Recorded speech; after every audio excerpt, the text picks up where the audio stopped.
Naglabas ng kautusan ang Cagayan de Oro City LGU na humihikayat sa publiko na magsuot ng face mask sa mga pampublikong lugar sa lungsod.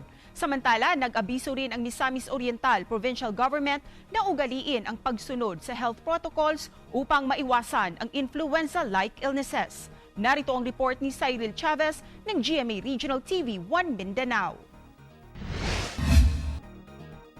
Inilabas ni Cagayan de Oro City Mayor Rolando Uy ang Executive Order No. 290-2023 na humihikayat sa publiko na sumunod sa minimum public health protocols.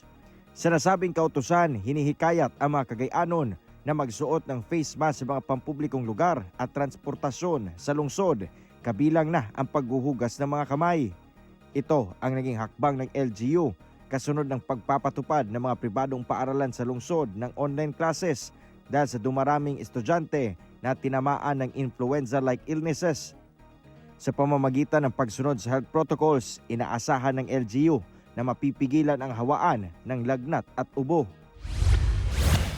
Samantala, naglabas din ng advisory ang Misamis Oriental Provincial Government sa pangunguna ni Governor Peter Unabia kaugnay ng pagsunod ng publiko sa health protocols. Nasa 8 public hospital sa Misamis Oriental ang inihanda upang tutukan ang mga makararanas ng influenza-like illnesses, kabilang na ang pagbibigay ng gamot o vitamins. Nilinaw naman ng Department of Health Region 10 na ang nararanasang influenza-like symptoms ng mga naitalang nagkasakit ay hindi dahil sa Nipah virus na nararanasan sa bansang India ngayon. Ayon sa DOH, walang kaso ng nasabing virus sa bansa.